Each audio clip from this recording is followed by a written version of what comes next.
Ya, bismillahirrahmanirrahim. Tabiun, tetap semangat. Bertemu kembali dengan saya, Wong Tua Ngapak dari Lampung. Pada kesempatan ini kita akan berbagi cerita kembali tentang instalasi Git. Git adalah salah satu perangkat lunak yang masuk dalam kelompok version control system.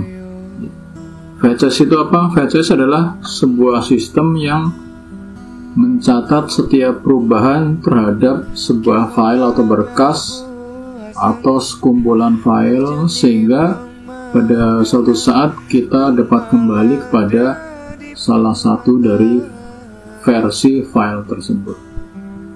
Ya, kira-kira seperti itu, walaupun mungkin ada juga pengertian lain dari VCS.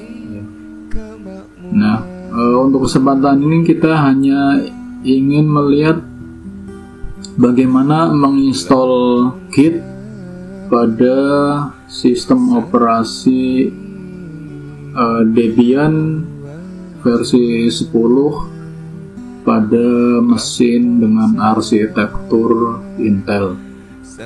Spesifikasi ini penting karena kadang-kadang pada arsitektur prosesor yang berbeda, sebuah perangkat lunak ada yang bisa diinstal, ada yang tidak bisa, ya, khususnya di Linux karena memang punya spesifikasi yang berbeda. Jadi misalkan kalau yang pernah saya coba menginstal DroidCamp pada Linux, Debian Linux dengan mesin AMD berhasil atau sukses, tapi ketika dicoba menginstal DroidCamp pada Linux dengan mesin prosesor Intel ternyata masih belum berhasil.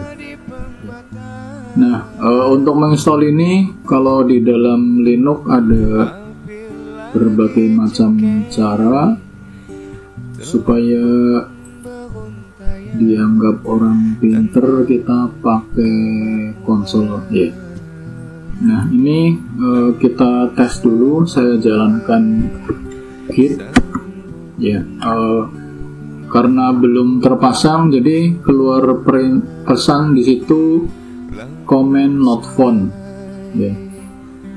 Nah, kita coba install. Untuk menginstal pada text base ini kita harus dalam posisi sebagai root, ya, sehingga kalau misalkan dari user biasa harus mengetikkan SU dulu, ya.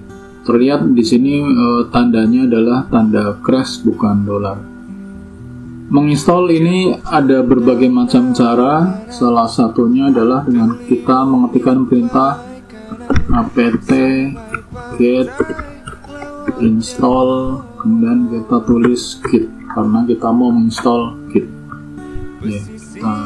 Iya, untuk menginstal ini karena saya tidak menyediakan repositori lokal, jadi komputer kita harus terhubung ke internet, ya.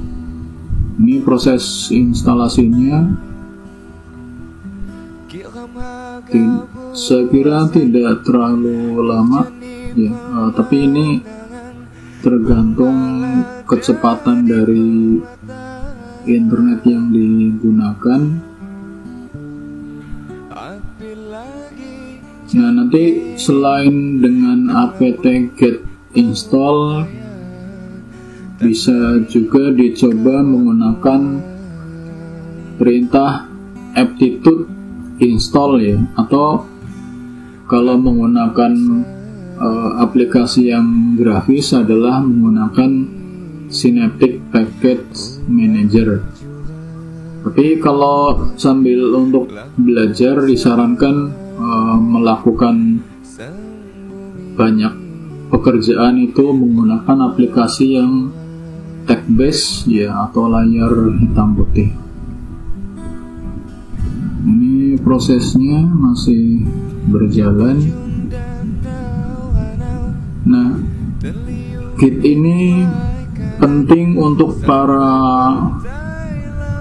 khususnya para programmer ya, atau orang-orang yang ya walaupun bukan membuat program tapi membuat tulisan yang banyak revisi-revisi misalkan.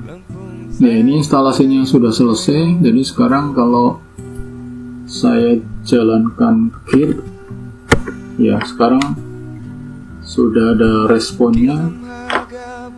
Melihat versinya Git subscript, mungkin version ya barangkali. Iya, ini Git version 2.20.1 ya, pada mesin Debian 10 ya. Nah, berarti instalasinya sudah berhasil ya, karena ini memang hanya instalasi saja, jadi untuk menggunakannya nanti kita belajar pada sesi yang lainnya. Nah, kalau misalkan akan dihapus, caranya adalah dengan salah satunya dengan apt get, kemudian remove nama programnya, nama paketnya Git ya, kita hapus misalkan yes. Setelah kita hapus, kemudian kita coba jalankan lagi apakah masih bisa. Seharusnya tidak bisa ya, karena sudah dihapus programnya. Saya jalankan, saya hapus dulu ya, tidak dikenal ya. Kemudian kita coba install lagi, tapi dengan perintah yang berbeda. Kalau tadi menggunakan apt get install, sekarang saya pakai aptitude install git. Karena memang ada berbagai macam cara kita menginstalasi program di dalam sistem operasi Linux. Hasilnya sama saja. Kemudian mana yang dipakai sebenarnya tergantung kebutuhannya ya. Ada yang dalam kondisi tertentu mungkin lebih mudah pakai aptitude daripada pakai apt get ya. Kalau dalam hal lain ya seolah-olah tidak ada bedanya. Ya, ini proses instalasinya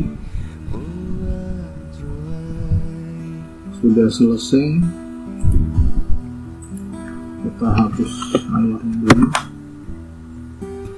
Kemudian kita coba lagi. Ya, jadi ini instalasinya sudah berhasil, baik instalasi menggunakan apt get install maupun menggunakan aptitude install. Demikian